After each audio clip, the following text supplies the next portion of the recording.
So what's up? Kumusta? Ayos ba tayo dyan? So nandito tayo ngayon sa may Microbike San Rafael branch para sa update natin dito sa motorcycle na to. Bagong taon, bagong motor. So ano nga ba to? Ito yung EXU 110 ng Microbike. So tara, alamin natin yung presyo ngayon 2026 kung sulit nga ba at yung specification na to. Tara, samahan nyo ako. Buha ko rin na natin to. Ayos na ayos siya.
So ayun ang mga best, no, ngayong 2026 meron silang underbone.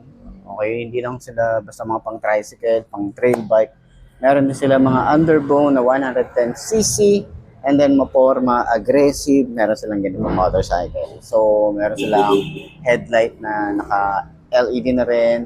Tapos meron silang naka digital panel and then maganda, sporty yung looks ng isang to. Itong EXU 110.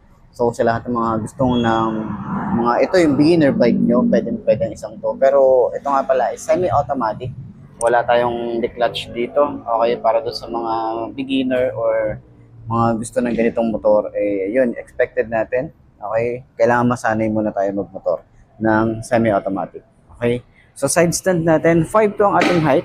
Okay, side stand muna natin. Yun, no, medyo hindi lang siguro naka bomba yung ating gulong dito sa likod. Okay, medyo mababa siya kahit yung sa harap medyo mababa. So ayan, ito yung ating itsura.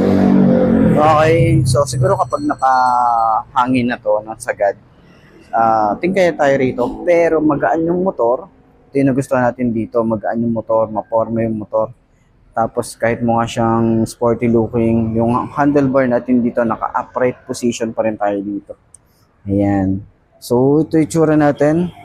Okay, legroom natin, maluwag pa. Pwede tayong maglagay dito ng bracket kasi may mga bolts tayo rito. And then, lagay natin yung gamit natin. Diba? Susuksok natin dyan.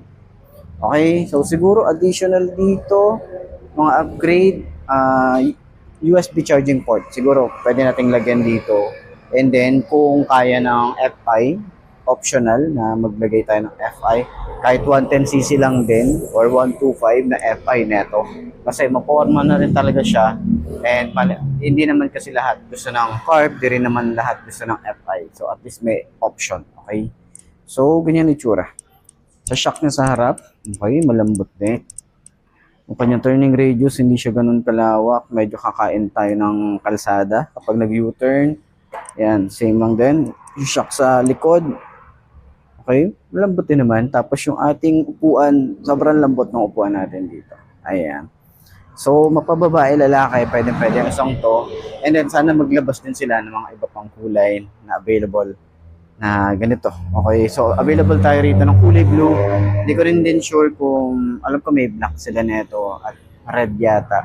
Pero sana maglaro din sila sa mga colorway pagdating dito sa motorcycle na to. So, yun lang, para at least sumabay sa iba pang brand. Okay? So, center stand natin, okay, para malaman din natin kung mabigat ba siyang center stand. Pero kanina try ko, medyo mabigat nga siya. So ayan, Sa mga gustong bumili ng ganitong motorcycle, pwede nyo kontakin sa aking Facebook page or pwede nyo kontakin si Microbike San Rafael sa kanilang Facebook page. Okay? So, yun lang. Sa tingin nyo, sulit nga bang presyo nito? Na 43,000, comment nyo naman yan. Okay? Para at least malaman din natin kung ano nga ba yung mga pwede natin i-suggest pa or ano yung mga hinanain natin sa mga brand. Okay? So, yun lang man po. Okay? Center stand natin. Medyo mabigat to eh. Ayan, medyo mabigat kapag sinesenter stand. Kailangan nyo ng puwersa talaga. Ayos.